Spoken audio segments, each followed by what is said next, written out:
Salam sejahtera semuanya. Kami dari kelompok 8, mata kuliah Bahasa Indonesia BINUS Online University, akan mempresentasikan karya ilmiah kami berjudul Pola Serangan Siber Sistem Transaksi Keuangan, Analisis Cybersecurity, Mitigasi Kerugian Lembaga Keuangan dan Nasabah.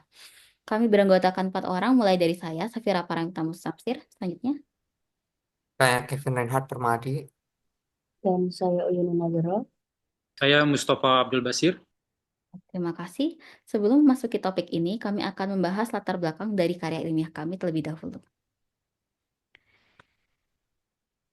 Seiring dengan kemajuan teknologi, terdapat peningkatan digitalisasi sistem dan aplikasi yang dapat diakses dengan mudah oleh masyarakat melalui smartphone atau internet.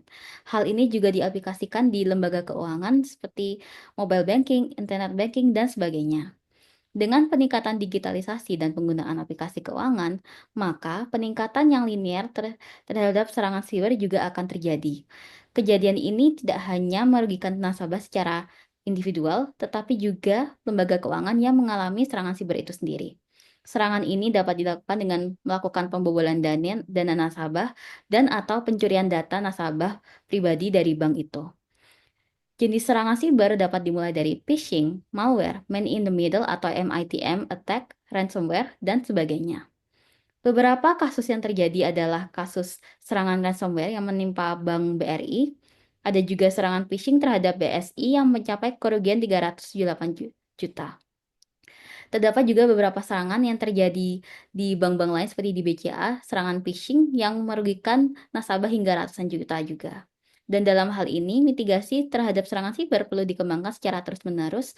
Mengetahui serangan siber akan diperkirakan terus meningkat dari tahun ke tahun. Selanjutnya, metode penelitian akan dijelaskan oleh Mbak Yunan. Silakan, Mbak Yunan. Baik, terima kasih. Untuk selanjutnya, penelitian ini menggunakan metode analisis kuantitatif dan kualitatif deskriptif. Pendekatan kuantitatif dilakukan dengan mengolah data statistik serangan cyber terhadap lembaga keuangan berdasarkan laporan resmi dari berdasarkan laporan dari lembaga resmi seperti OJK, Bank Indonesia, dan lembaga keamanan siber internasional. Sementara untuk analisis kualitatif dilakukan dengan menggali informasi dari studi kasus serangan siber yang pernah terjadi. Seperti halnya serangan siber yang dialami oleh bank-bank besar seperti Bank BRI ataupun Bank BSI, serta kasus serupa lainnya. Studi ini kemudian dihubungkan dengan pentingnya peran cybersecurity termasuk juga penggunaan teknologi firewall, enkripsi, dan sistem deteksi ancaman untuk memitigasi dampak dari serangan cyber itu sendiri.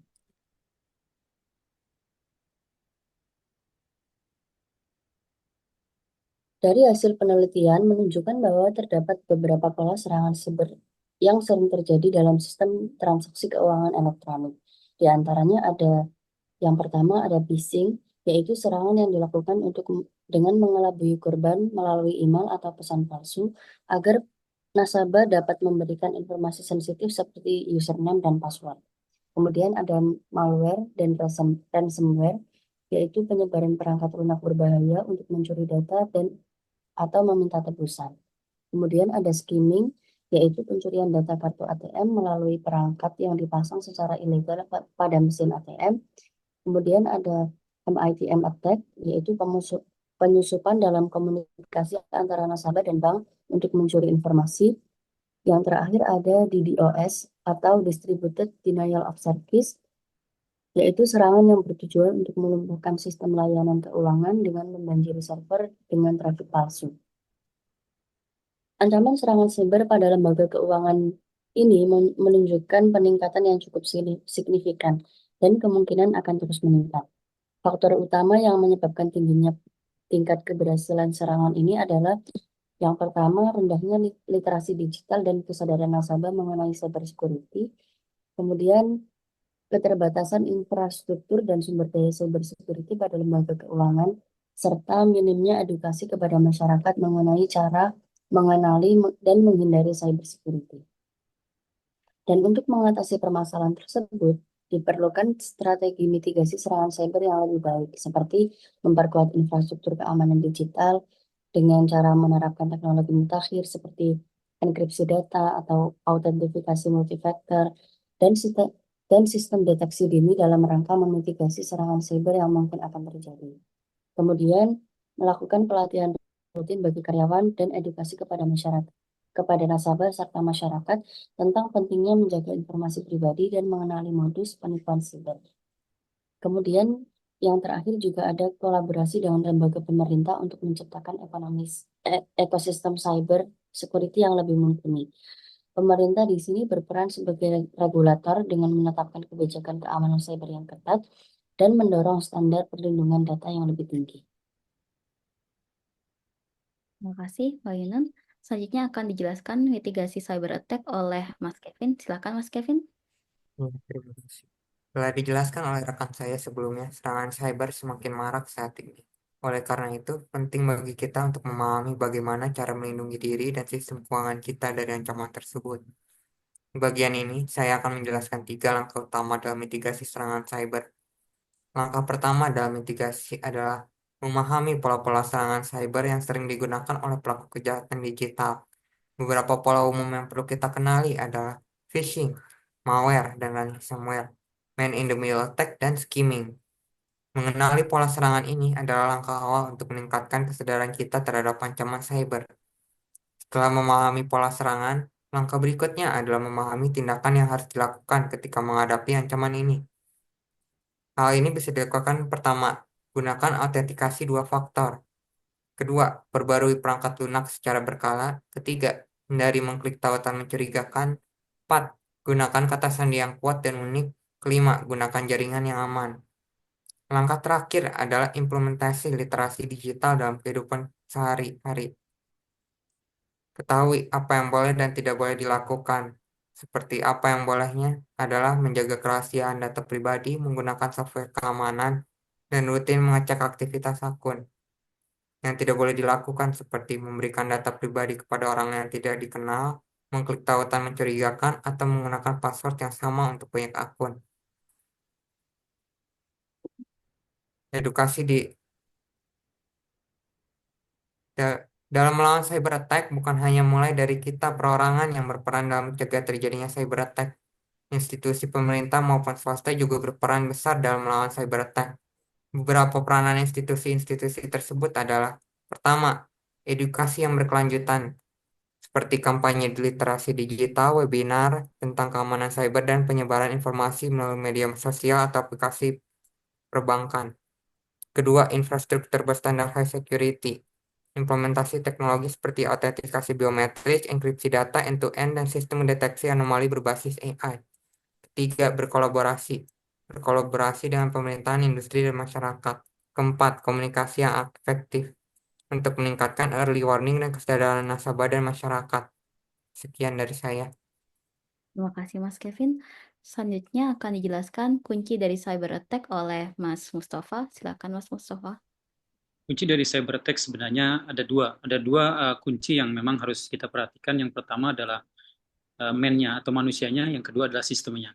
Artinya ketika sistemnya kuat tetapi manusianya tidak bersih atau tidak secure dalam beraktivitas secara cyber, maka tentu serangan cyber ini akan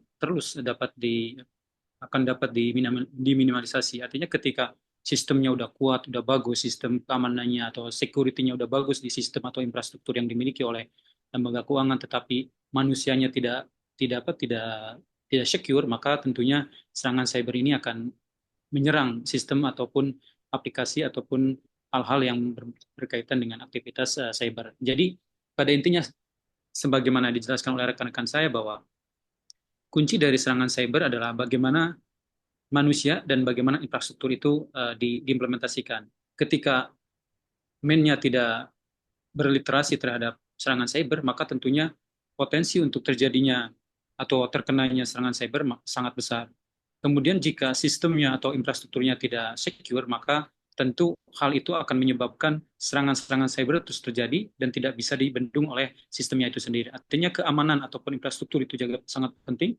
Manusia juga harus perlu berliterasi atau memahami bagaimana pola-pola dari serangan cyber. Intinya bahwa seperti yang saya katakan, intinya dari serangan cyber adalah man sama sistem atau infrastruktur. Kemudian risiko-risiko apa kalau ketika terjadi serangan cyber? Risiko yang terjadi ketika terjadi serangan cyber, sebenarnya ada berbagai macam kerugian atau risiko yang akan terjadi ketika terjadi serangan cyber. Risiko yang ada dua risiko utama, yaitu risiko reputasi dan risiko finansial. Next, Mbak. Baik. Risiko reputasi dan risiko finansial atau keuangan. Artinya, ketika terjadi serangan cyber, kemudian pola-pola serangan cyber tidak bisa kita antisipasi atau kita tidak memahami, maka kerugian-kerugian itu pasti akan terjadi. Tetapi kerugian yang sering terjadi atau yang paling utama dan itu isu sensitif dalam hal penelitian ini bahwa yang pertama adalah isu reputasi, yang kedua adalah isu kerugian finansial. Isu reputasi tentu dialami oleh sistem atau lembaga keuangan atau sistem yang diberikan oleh lembaga keuangan. Kemudian kalau kerugian finansial tentu ada dua sisi, yaitu sisi lembaga keuangan dan sisi nasabah atau masyarakat. Artinya ketika sebuah sistem terkena serangan cyber, kemudian masyarakat juga tidak peduli atau tidak berinteraksi dengan digital, maka tentu serangan-serangan cyber ini sangat merugikan. Tetapi ketika masyarakat itu peduli dengan bagaimana pola-pola ataupun sistem serangan cyber yang terjadi, maka kemungkinan serangan cybernya akan terjadi atau menyerang kita atau menyerang nasabah atau lembaga keuangan itu dapat diminimalisasi. Sekian dari saya. Terima kasih Mas Mustafa. Dari presentasi kali ini, kita juga bisa menyimpulkan bahwa serangan siber itu di lembaga keuangan masih menjadi salah satu tantangan keamanan Indonesia yang telah merugikan banyak masyarakat dan lembaga keuangan. Serangan ini bisa dimulai dari phishing, ransomware, DDoS, dan sebagainya. Dalam menghadapi peningkatan serangan siber terhadap lembaga keuangan di Indonesia yang akan meningkat terus-menerus, kerjasama antar masyarakat secara individu dan lembaga keuangan diperlukan dengan melalui peningkatan literasi secara digital bagi nasabah, lalu peningkatan infrastruktur dengan keamanan yang lebih tinggi, dengan contoh menggunakan implementasi AI, lalu komunikasi antar individu dan lembaga keuangan terkait potensi serangan siber. Harapan dari karya ilmiah ini adalah serangan siber dapat mendapat sorotan lebih untuk mengurangi atau mencegah adanya serangan siber, terutama di lembaga keuangan yang ada di Indonesia. Terima kasih atas perhatian dan waktunya. Demikian presentasi dari kami. Salam sejahtera. Terima kasih. Terima kasih.